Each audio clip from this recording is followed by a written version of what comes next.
छत्रपती संभाजीनगरमध्ये अजित पवारांच्या राष्ट्रवादीचं कार्यालय जाळण्याचा प्रयत्न झालाय।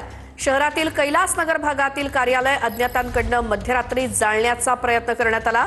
छत्रपती संभाजीनगरमध्ये पोलिसांकडून आरोपींचा शोध सुरू आहे। अजित पवारांच्या राष्ट्रवादीचं कार्यालय छत्रपती संभाजीनगरमध्ये मध्यरात्री जाळण्याचा प्रयत्न करण्यात आलाय। छत्रपती संभाजीनगरातल्या कैलासनगर या भागामध्ये अजित पवार यांच्या राष्ट्रवादीचं कार्यालय आहे आणि तेच कार्यालय जाळण्याचा प्रयत्न काही लोकांकडून मध्यरात्री करण्यात आला। त्यानंतर पोलिसांकडून आता आरोपींचा शोध सुरू आहे। या अज्ञातांचा शोध घेतला जातोय।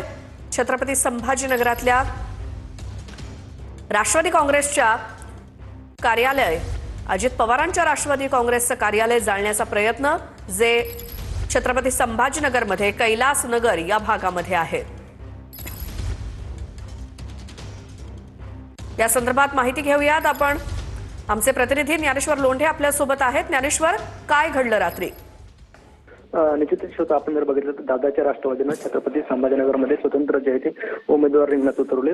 मात्र मध्यरात्री अज्ञात व्यक्तींनी दादाच्या राष्ट्रवादी कार्यालयाच्या समोरील जे गेट होतं त्याला जाळण्याचा प्रयत्न केला। मात्र सुदैवानं हा प्रकार यशस्वी झाला नाही। स्थानिकांच्या लक्षात ही गोष्ट आल्यानंतर ते आग विझवण्यात आली। मात्र हा सगळा सीसीटीव्ही समोर जे आहे ते आज सकाळी समोर आलाय आणि सीसीटीव्हीच्या आधारे जे आहे ते आता पोलीस आरोपीचा शोध घेत आहेत। मात्र अशा पद्धतीने एखाद्या पक्षाचं कार्यालय जाळण्याचा प्रयत्न झाल्यामुळे छत्रपती संभाजीनगर शहरात जे आहे ते खळबळ उडाली आणि महानगरपालिका निवडणुकीत ही घटना झाल्यामुळे जे आहे ते राजकीय वातावरण सुद्धा या सगळ्या प्रकरणामुळे आता तापण्याची शक्यता आहे।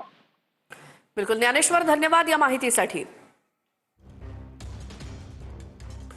तर ही सीसीटीव्ही दृश्य समोर आलेली आहेत। अजित पवारांच्या राष्ट्रवादीचं कार्यालय हे छत्रपती संभाजीनगरच्या कैलासनगर या भागामध्ये आहे। मात्र ज्या कार्यालयाच्या बाहेर मंडप आहे, पडदा आहे, त्या पडद्यालाच आग लावण्याचा प्रयत्न एका व्यक्तीने केल्याचं दिसतंय आणि हा व्यक्ती तिथून निघून गेलेला दिसतोय। ही एक्सक्लुझिव्ह दृश्य आपण TV9 मराठीवरती बघतोय। एका व्यक्तीने तिथे येऊन या कार्यालयाच्या बाहेर असलेल्या पडद्याला चक्क आग लावण्याचा प्रयत्न केलाय। पोलिसांकडून अज्ञात आरोपींचा शोध घेतला जातोय। कोण ही व्यक्ती जिने या पडद्याला सर्वात प्रथम आग लावण्याचा प्रयत्न केला आणि त्यानंतर हे कार्यालय जाळण्याचा प्रयत्न ज्या व्यक्तींकडून करण्यात आला त्याचा शोध आता पोलीस घेत आहेत।